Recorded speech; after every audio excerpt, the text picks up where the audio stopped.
Assalamualaikum warahmatullahi wabarakatuh. Alhamdulillahi rabbil alamin.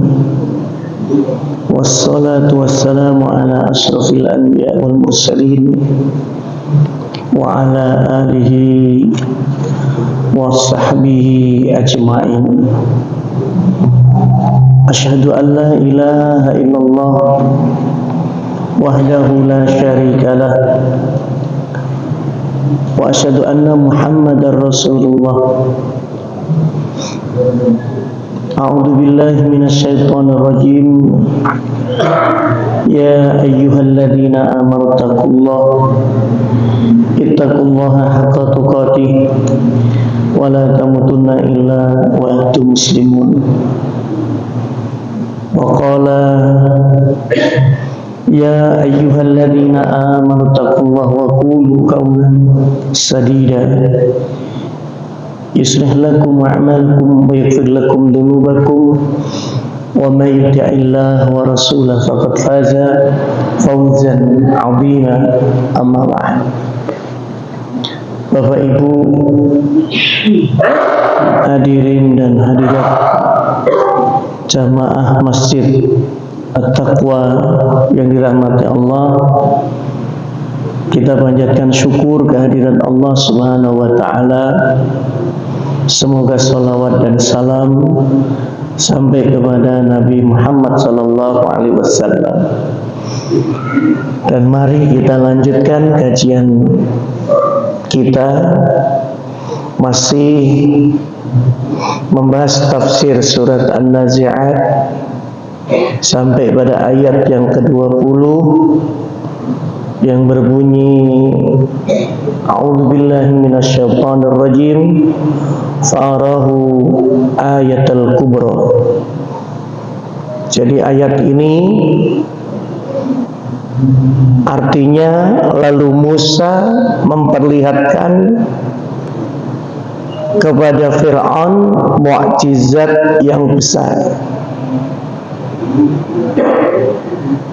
Masih kita ingat pada pertemuan sebelumnya bahwa Fir'aun itu adalah penguasa yang paling zalim di dunia, karena dengan kekuasaannya sampai lalai, bahkan sampai mengaku dirinya sebagai Tuhan. Kemudian Allah mengutus Musa untuk berdakwah kepada Fir'aun. Dan metode dakwah yang digunakan oleh Musa ketika mendakwahi Fir'aun itu betul-betul sangat baik dan sangat luar biasa, karena sadar betul bahwa yang dihadapi adalah kekuasaan yang besar. Sekali lagi, sekalipun Musa itu yakin kekuasaan Allah lebih besar, kemenangannya pasti, tapi kemudian Musa tidak asal-asalan dalam berdakwah. Bahkan perintah Allah, izhab ila fir'auna innahu tagha faqula lahu qawlan layyina, yang kemudian dalam prakteknya Musa ini sebelum menyampaikan pada puncak dakwahnya, Musa menawarkan, wahai Fir'aun, mau enggak kamu mensucikan diri kamu? Itu di ayat yang ke-19. Faqul halaka ila an tazakka wahdiyaka ila rabbika fatakhsha. Katakanlah kepada Fir'aun, dan itu dikatakan oleh Nabi Musa, adakah keinginan bagimu untuk membersihkan dirimu dari kesesatan yang sudah semakin luar biasa kesesatannya? Kemudian Musa menawarkan, aku akan membimbingmu sampai mendapat petunjuk dari Allah Subhanahu wa ta'ala. Tapi itu pun ditolak. Nah, orang biasanya ketika sudah gila dengan pangkat, gila dengan jabatan, itu sudah tidak mau mendengarkan nasihat. Sekalipun nasihat itu baik untuk dia. Maka kemudian di ayat yang ke-20, fa'arahul ayatul kubra, lalu Musa memperlihatkan kepadanya mukjizat yang besar, ya, yang kubro. Dan ini mukjizat yang masyhur. Jadi Nabi Musa ketika diutus pada zamannya, di saat Fir'aun berkuasa pada zaman itu yang namanya tukang sihir luar biasa banyaknya. Ya. Tukang sihir itu hampir di setiap pojok desa, pojok kampung itu buka praktek. Ya, walaupun sekarang juga sama, banyak gitu. Cuman kan sihirnya tidak kelihatan mistis kalau sekarang, tapi kelihatan islami. Ya, tukang sihir sekarang kelihatan islami, biasanya bergelar kiai begitu. Ya. Prakteknya tidak praktek perdukunan, tulisannya. Ya, tapi apa yang dilakukan sebetulnya adalah perdukunan. Nah, di zaman Nabi Musa itu betul-betul tukang sihir menjadi andalan, menjadi backing untuk menyelesaikan suatu masalah ketika terjadi konflik di antara mereka. Maka Allah memilih mukjizat yang Allah berikan kepada Musa adalah mukjizat yang tidak dapat dilakukan oleh tukang sihir. Ya, karena mukjizat memang tidak mungkin dilakukan oleh orang yang bukan nabi dan yang tidak diizinkan oleh Allah. Maka Bapak Ibu yang dirahmati oleh Allah Subhanahu wa ta'ala, jadi mukjizat yang Allah berikan kepada nabi yang tujuannya untuk melemahkan orang-orang yang melawan nabi, yang tidak percaya dengan nabi, itu biasanya disesuaikan dengan kebutuhan. Tapi ingat, bukan permintaan. Mukjizat itu bukan permintaan, Mbak. Ya, mukjizat itu munculnya tiba-tiba atas perintah Allah karena satu kondisi.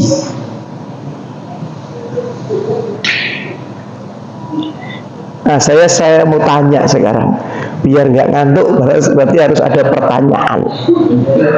Ketika Nabi Muhammad bisa membelah bulan, kasusnya apa itu, Pak? Sampai akhirnya turun mukjizat Nabi Muhammad bisa membelah bulan. Kasusnya apa itu, Pak? Masih ingat enggak? Ibu-ibu mungkin ada yang ingat? Nabi Muhammad bisa membelah bulan. Itu kasusnya apa waktu itu? Dan kenapa Allah memberikan mukjizat itu berupa hal itu? Kalau belum ingat, saya lanjutkan sambil diingat-ingat. Insya Allah nanti ingat. Bapak Ibu yang dirahmati Allah Subhanahu wa ta'ala, maka termasuk mukjizat lain yang diberikan Allah kepada Nabi Musa pada masa itu, ya, adalah ketika Musa dengan perintah Allah melemparkan tongkatnya, dan tongkat itu berubah menjadi seekor ular. Itu bukan cerita untuk meninabobokan anak, bukan. Itu real terjadi. Kalaupun sekarang ada yang bisa seperti itu, mungkin panjenengan semua akan terpesona. Ini jangan-jangan titisan Nabi Musa. Karena kadang-kadang ada tukang obat yang juga bisa melakukan itu. Tapi ingat, bukan mukjizat. Kalau yang dilakukan oleh keinginan manusia. Nah, selain Nabi Musa, Nabi Isa juga begitu. Zaman ketika Nabi Isa diutus oleh Allah pada kaumnya, pada waktu itu banyak orang yang ahli di bidang pengobatan. Kalau sekarang mungkin disebut pengobatan tradisional. Ini zaman Nabi Isa. Kalau zaman Nabi Musa banyak tukang sihir. Kalau zaman Nabi Isa banyak ahli pengobatan. Maka kemudian Allah juga memberikan mukjizat kepada Nabi Isa berupa keahlian yang dilakukan oleh Nabi Isa tapi tidak bisa dilakukan oleh ahli pengobatan manapun. Apa Pak kira-kira Pak waktu itu? Kalau Nabi Muhammad membelah bulan tadi jenengan belum ingat. Sekarang yang tidak jauh-jauh dari Nabi Musa yaitu Nabi Isa, di mana pada zaman Nabi Isa terjadi banyak penyakit dan banyak pula tabib ahli di bidang pengobatan. Maka mukjizat yang diberikan Allah kepada Nabi Isa berupa apa Pak? Apa Bu? Mengobati orang yang penyakit apa Bu? Buta bisa melihat, penyakit kusta bisa sembuh hanya dengan disentuh. Kira-kira kalau sekarang ada yang seperti itu, jenengan ingin berobat apa tidak? Enak pingin berarti jenengan wajah-wajah penyakitan. Wong sehat kok pingin berobat piye? Ya kalau sehat tidak usah berobat. Apalagi masyarakat kita ini dikit-dikit seperti itu. Masih ingat ya? Zaman nama Ponari gitu kan? Ya kan? Sekarang kemana Ponari? Nggak tahu ya? Ada lagi Ningse Tinampi misalnya.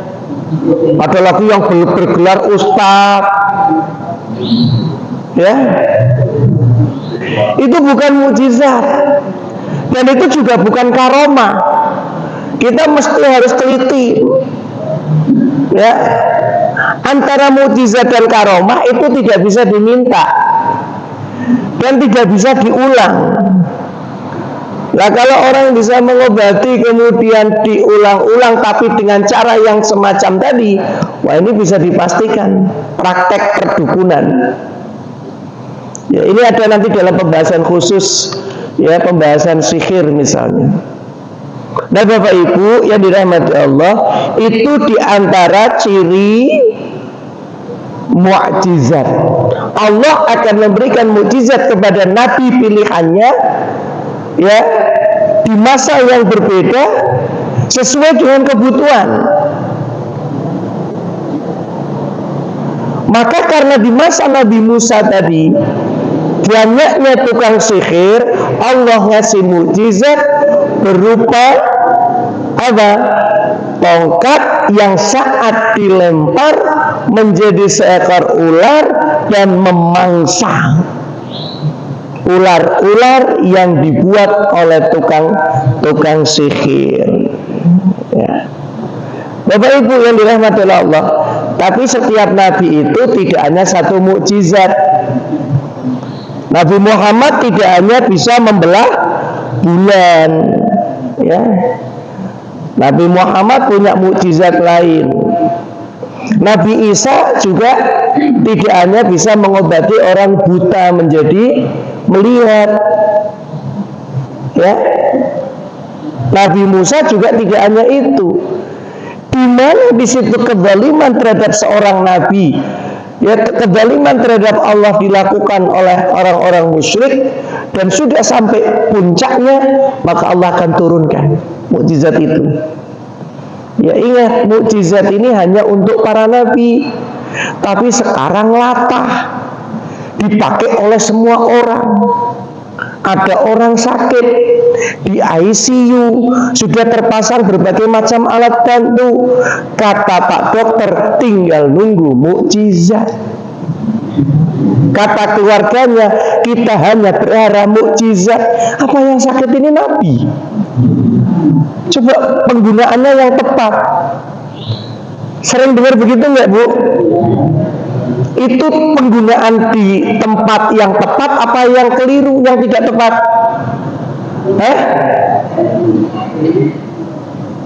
Coba bedakan.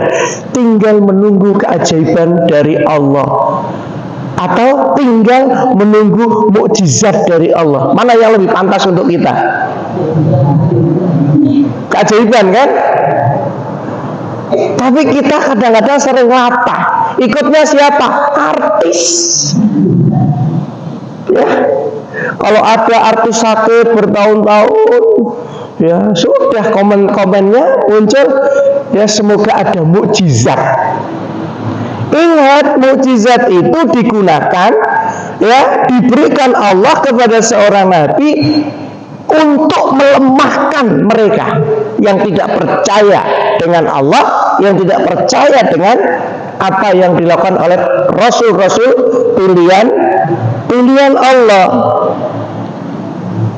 Jadi mulai hari ini tanggal berapa sekarang? Hari Sumpah Pemuda. Kita bersumpah tidak akan menggunakan kata mukjizat, ya, yang tidak sesuai pada tempatnya, kecuali kelalen. Jangan menggunakan kata mukjizat, ya, pada yang bukan tempatnya. Bapak Ibu yang dirahmati Allah Subhanahu wa taala, jadi kalau kemudian Allah memberikan mukjizat berupa tongkat yang berubah menjadi ular, ya, itu hanya salah satunya, bukan satu-satunya. Dan yang perlu kita ketahui, sebelum Nabi Musa pada akhirnya harus menunjukkan itu di hadapan Fir'aun, itu pun Allah sempat melatih Nabi Musa terlebih dahulu. Nah, ini yang banyak tidak diketahui. Jadi Nabi Musa itu dilatih dulu, ditraining dulu oleh Allah Subhanahu wa taala sebelum menghadapi Fir'aun dan tukang sihirnya.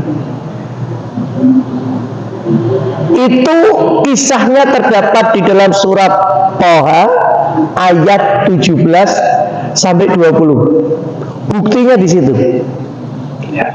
Di mana Allah katakan kepada Musa, "Wa ma tilka biyaminika ya Musa?"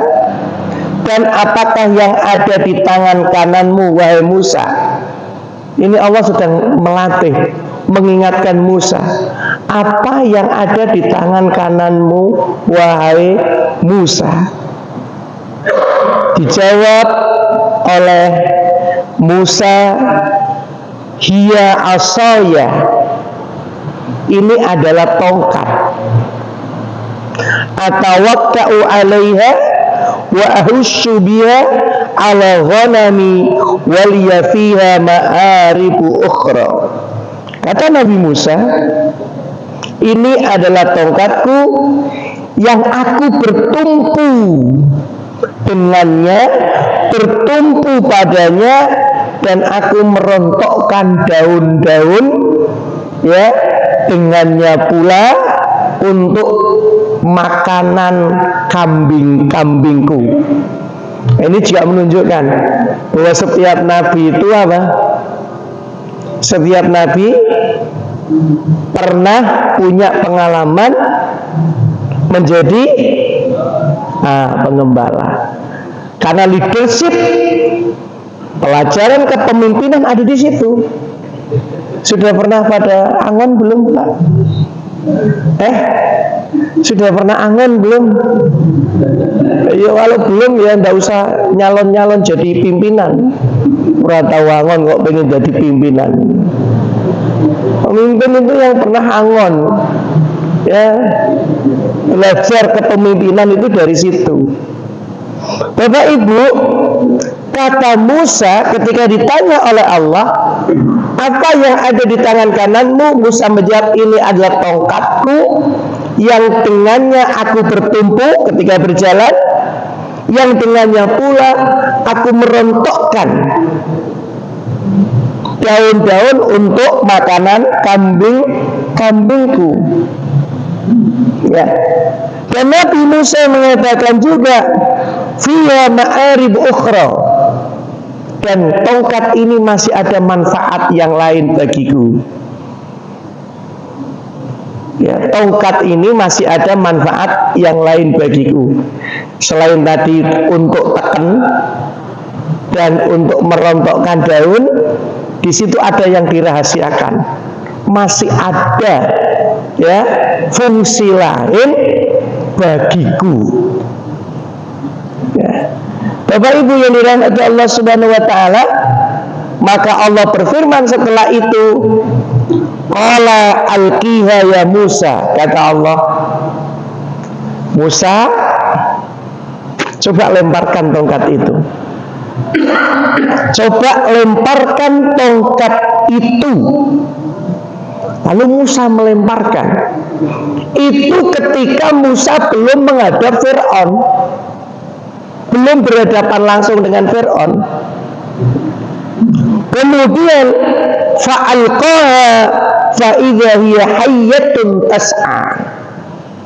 Ternyata ketika Musa melaksanakan perintah Allah untuk melempar tongkat itu, tiba-tiba tongkat itu menjadi seekor ular yang merayap dengan cepat. Di ayat ini tidak dikisahkan ketika tongkat itu dilempar dan menjadi ular. Tidak dikisahkan ular ini memangsa ular-ularnya tukang sihir, tidak. Karena ini proses yang sedang diikuti oleh Nabi Musa. Allah melatih.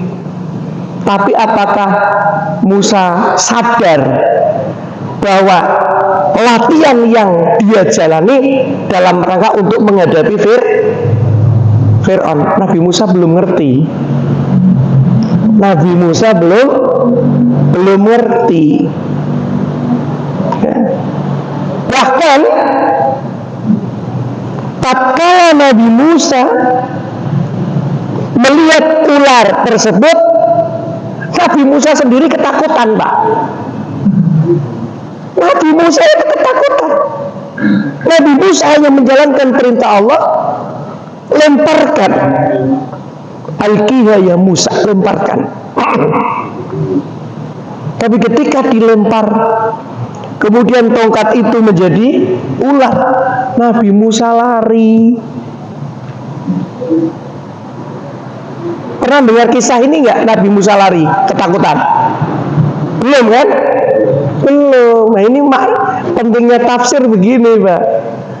Selama ini yang kita dengar kisahnya sebatas ketika sudah berhadapan dengan Fir'aun beserta tukang sihir-sihirnya, dan tukang sihir itu melemparkan tali-tali kecil menjadi ular, maka Musa melemparkan tongkatnya, dan kemudian tongkat itu menjadi ular yang besar, memangsa ular-ular kecil yang dibuat oleh tukang sihir Fir'aun. Kan yang sampai ke kita itu, yang di surat Toha ayat 17 sampai 20 ini kan jarang kita ungkap, jarang kita kaji.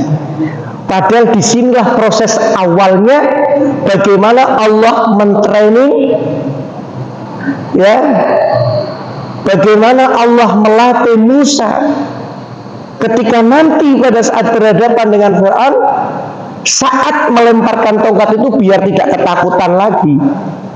Nah, kalau yang di sini dikisahkan ketakutan. Sampai begitu tongkat dilempar, Nabi Musanya lari. Lari mendekat apa lari menjauh kira-kira?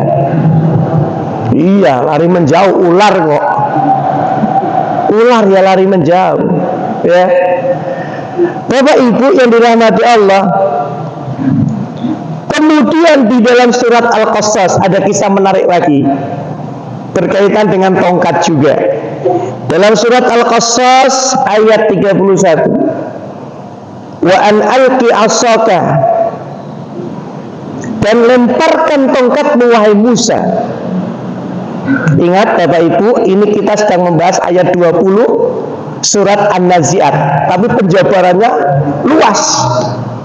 Tadi ayatnya pendek, fa'arahu ayatul kubra.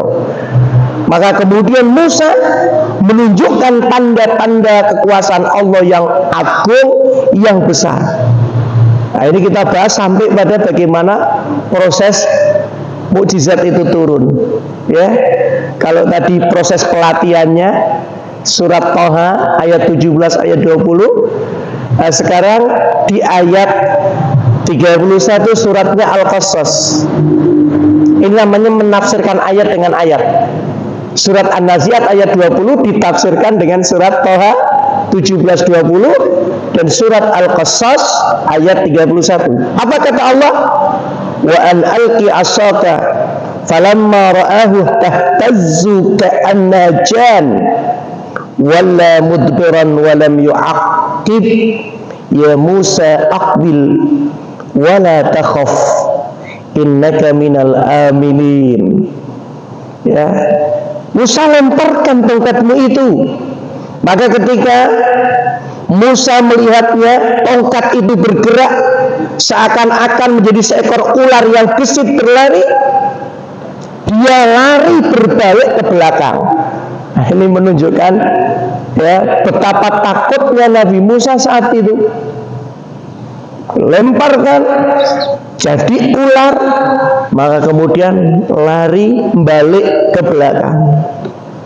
Dia lemparkan tongkat itu ke depan, melihat kondisi seperti itu dia lari ke belakang. Itu yang dialami oleh Nabi Musa. Tahtazzu ka'annahu jan, lari berbalik ke belakang tanpa menoleh. Biasanya orang takut itu ketika lari menoleh, apa tidak Ibu? Kalau takut itu tidak akan menoleh. Tapi kalau setengah takut itu malah menoleh.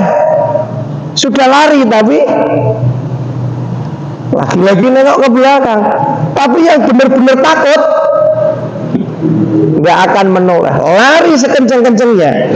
Maka Allah katakan, wahai Musa, ya Musa akbil, kata Allah, ya Musa akbil, wahai Musa sini, kemari, wala takhaf, kamu tidak usah takut.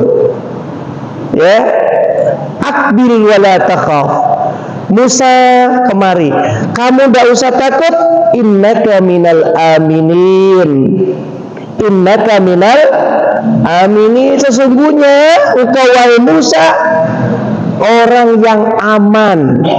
Kenapa? Tongkat yang dilempar menjadi ular tadi tidak akan menyerang Musa.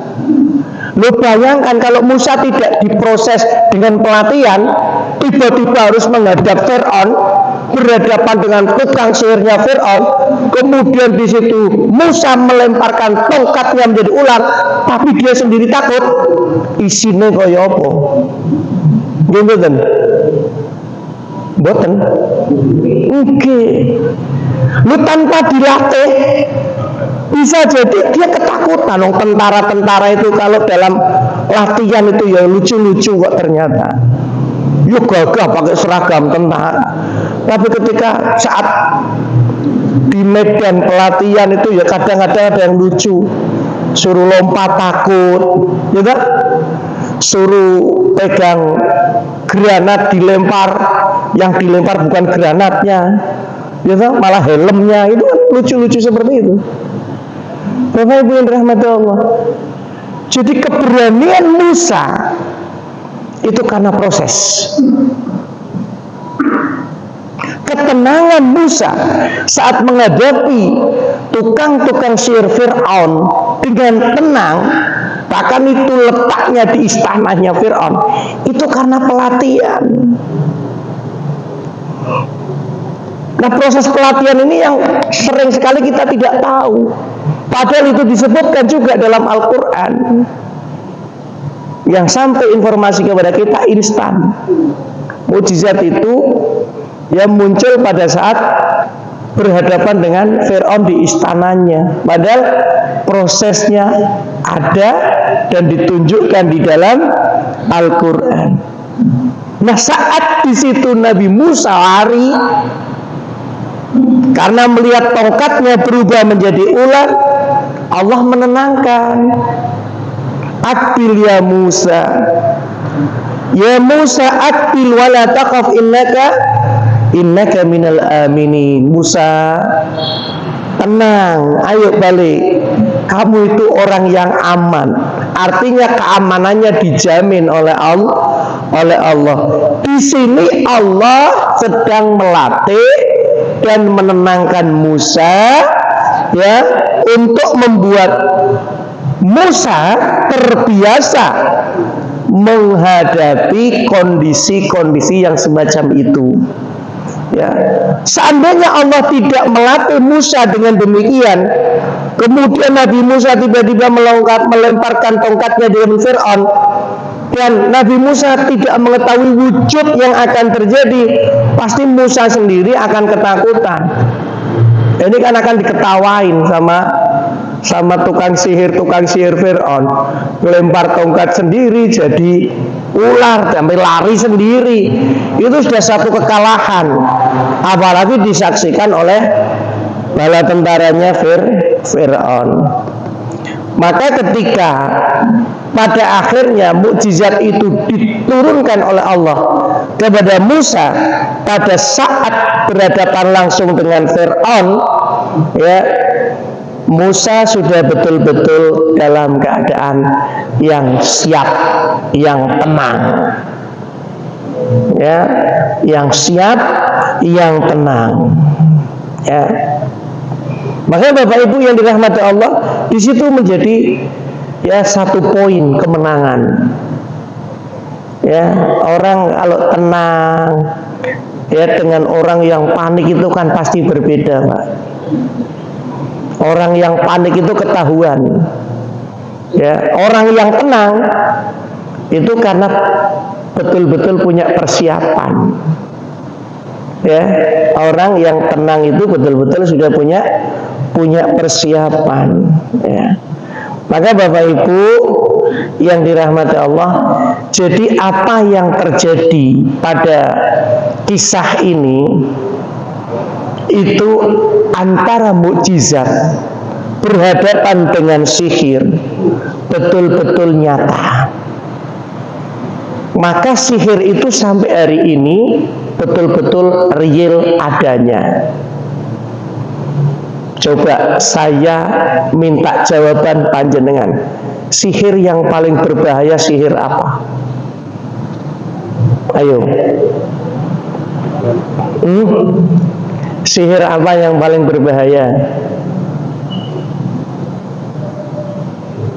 Pak, sihir apa yang paling berbahaya? Biar jenengan tahu, Pak. Apa sihir yang dari Banyuwangi? Apa sihir yang dari Banten? Kira-kira yang paling bahaya sihir dari mana, Pak? Ayo. Apa sihir yang bisa memasukkan benda-benda tertentu pada tubuh seseorang? Apa sihir yang bisa membuat seseorang gila sehingga lupa dengan dirinya sendiri? Mana yang paling berat? Apa sihir yang bisa membuat orang lumpuh, bahkan dilakukan pengobatan dengan pengobatan modern pun tidak kelihatan penyakitnya, tapi real yang dirasakan sakitnya? Mana sihir yang paling berbahaya? Wah, ini bukti bahwa orang Pekajangan nggak mempan sihir. Karena kitanya yang paling berbahaya, bohong ora tahu kok. Yang paling berbahaya itu sihir diri sendiri, Pak. Yang paling berbahaya itu apa? Sihirnya diri sendiri. Contohnya apa, Bu? Sihir yang ada pada diri sendiri apa contohnya? Pak? Ini pembahasan menarik loh. Sihir ain. Sihir ain, kalau ain itu kan dari orang lain. Orang lain melihat kita, ya baik karena suka ataupun karena tidak suka, kemudian sihir bekerja. Itu prinsip bekerjanya sihir ain. Ini yang berasal dari diri sendiri. Apa, Pak?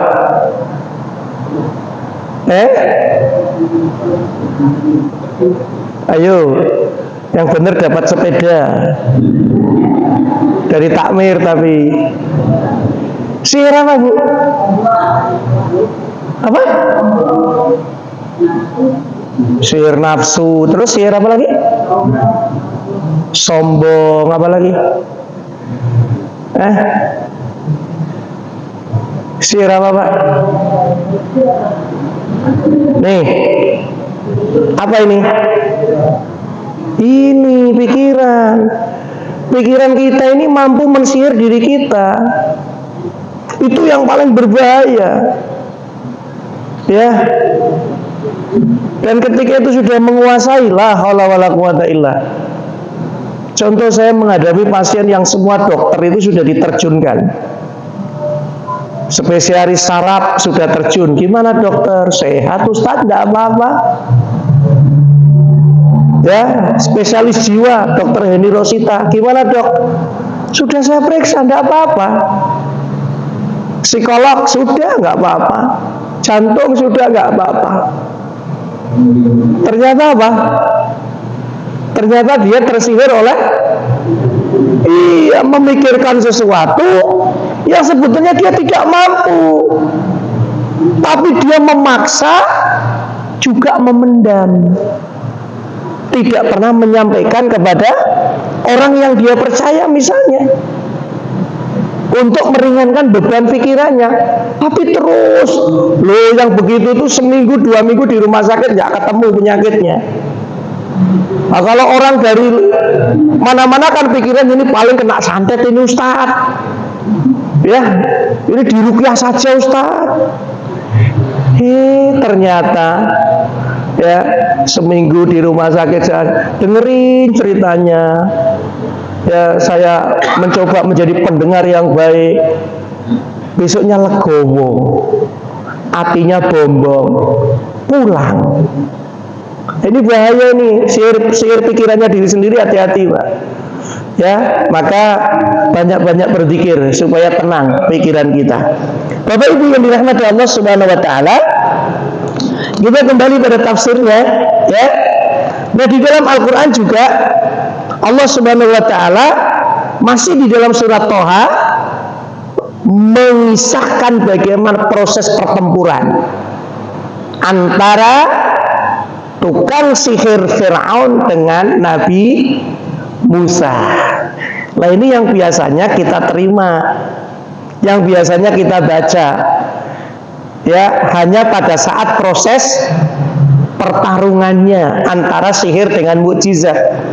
Tapi pelatihan yang tadi banyak yang tidak kita ketahui. Perhatikan ayatnya. Ini baru satu ayat ya Pak.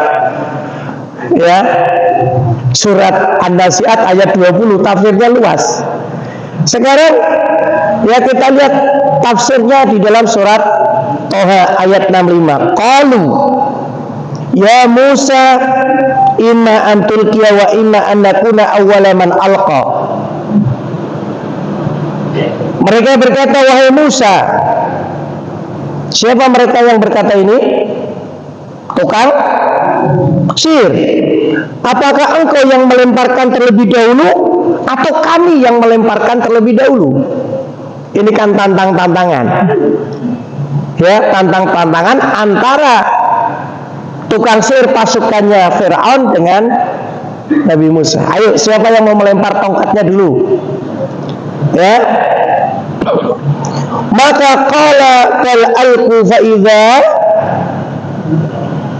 idza hibaluhum wa isiyuhum yukhayyalu ilayhi min sihrin anna tas'a. Kemudian Musa berkata, ayo punyamu lemparkan dulu.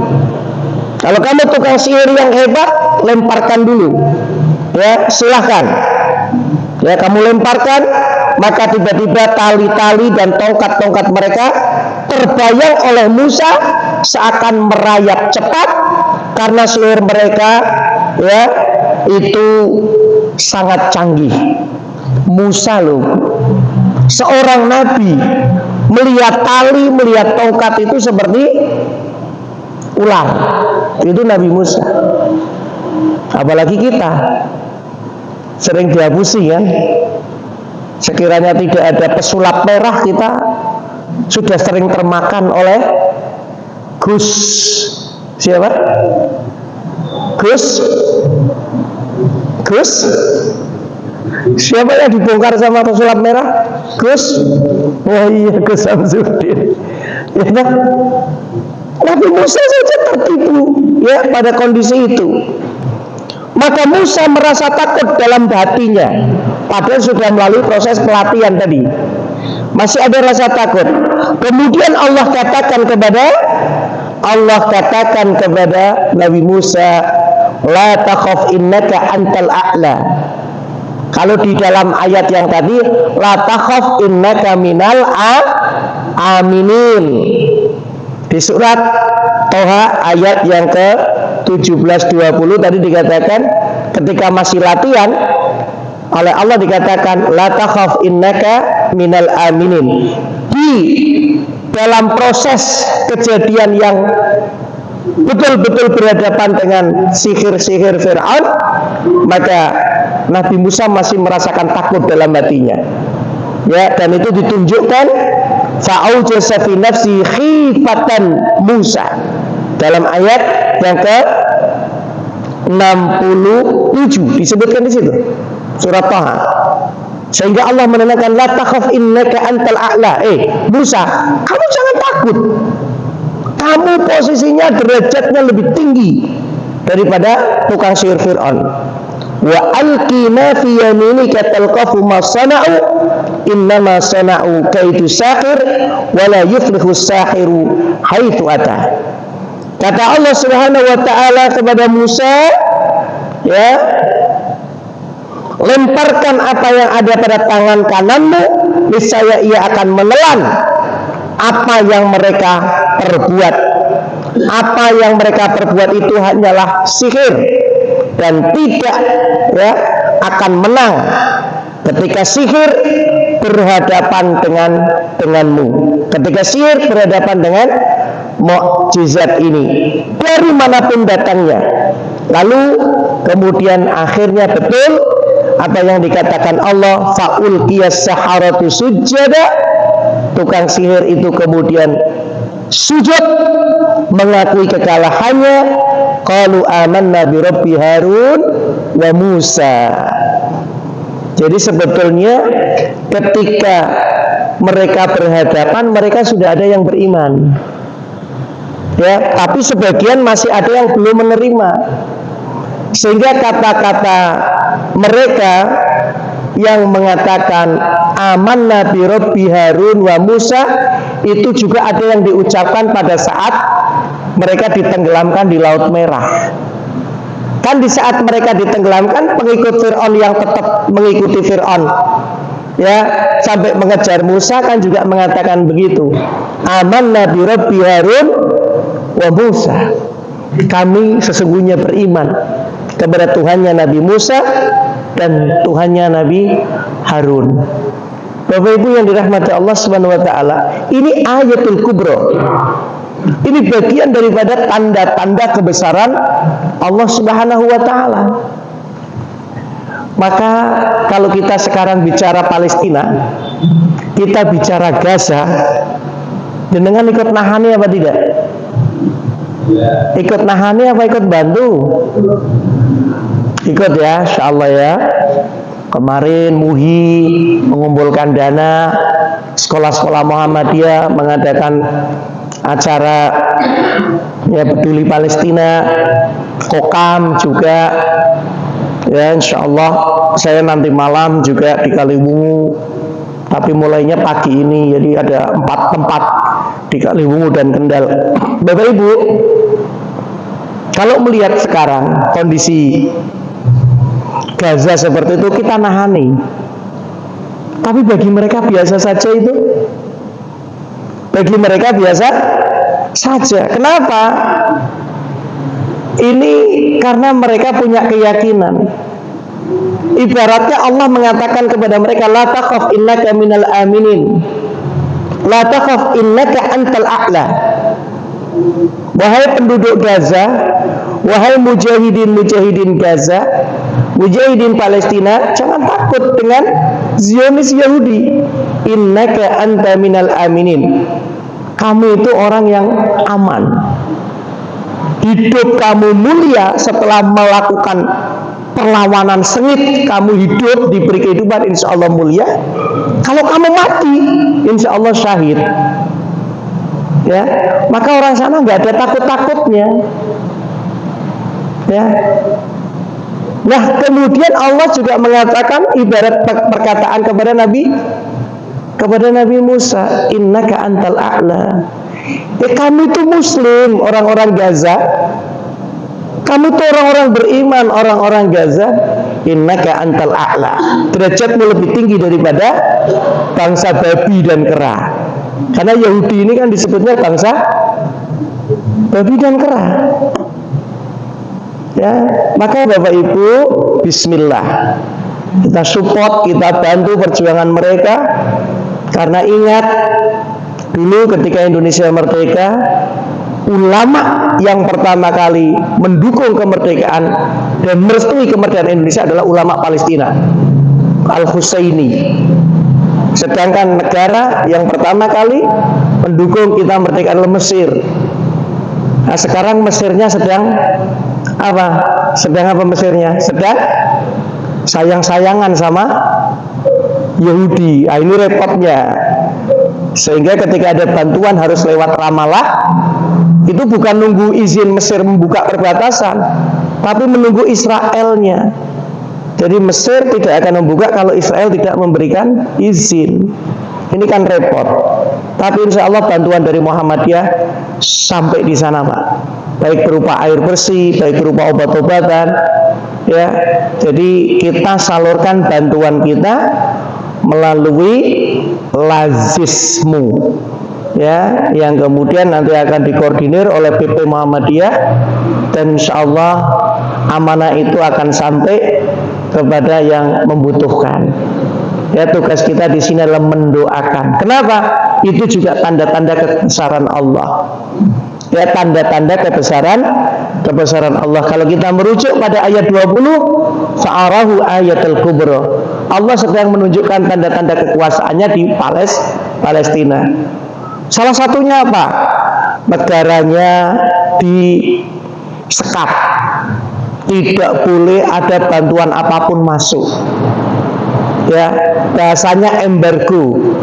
Listrik, air susah. Tapi kok bisa yang namanya Hamas mempunyai persenjataan seperti kulake ngendi nek aku meh takok. Ya, kok sampai bisa menghasilkan drone-drone ya peledak. Kok bisa sampai menghasilkan pesawat tanpa awak?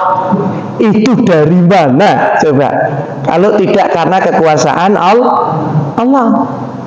Kenapa? Karena apapun yang masuk ke sana pasti disortir dulu oleh tentara Zionis. Tapi kenyataannya ada saja yang sampai ke tangan-tangan mujahidin yang ada di Palestina, ya, khususnya Hamas dan pasukan intinya. Ada banyak di antaranya Brigade Al-Qassam dan juga Saraya Al-Quds. Ya, Saraya Al-Quds itu yang tidak nampak ya di permukaan. Nah, inilah Bapak Ibu yang dirahmati Allah. Ketika kita bicara tanda-tanda kekuasaan Allah itu sangat luas sekali. Ya, termasuk kita ngaji begini ini tanda-tanda kekuasaan Allah. Bukan hebatnya kita bangun pagi, sholat, masjid, ngaji. Bukan hebatnya kita. Hebatnya Allah. Allah yang menggerakkan kan Allah. Yang menggerakkan kita mau duduk berlama-lama, bersandar, selonjor, itu Allah. Hebatnya Allah, bukan hebatnya kita. Iya. Maka kita harus berterima kasih, bersyukur kepada Allah. Bapak Ibu, ini diam-diam kita baru ngaji satu ayat di ayat 20. Ya, begini, Masya Allah. Yang ngaji tafsir itu begini. Ya, ngaji tafsir itu begini. Satu ayat saja ternyata tidak cukup ya untuk satu kali pertemuan ya. Bapak Ibu yang dirahmati Allah Subhanahu wa taala, insyaallah nanti akan kita lanjutkan ya. Kita lanjutkan pada ayat yang ke-21 sampai 25. Fakadzdzaba wa asa tsumma adbara yas'a fahasyara fanada faqala ana rabbukumul a'la fa akhadallahu nakalal akhirah wal ula. Mudah-mudahan kita semua diberikan kesehatan oleh Allah Subhanahu wa taala. Mudah-mudahan kita diberikan keistiqomahan untuk istiqomah dalam iman, dalam Islam, insya Allah. Terima kasih atas perhatiannya. Ini yang bisa kita kaji. Semoga ada manfaatnya. Mari kita tutup majelis ini dengan doa kafaratul majlis. Subhanakallahumma bihamdika asyhadu an la ilaha illa anta astaghfiruka wa atubu ilaik. Wallahu a'lam bissawab. Wassalamu alaikum warahmatullahi wabarakatuh.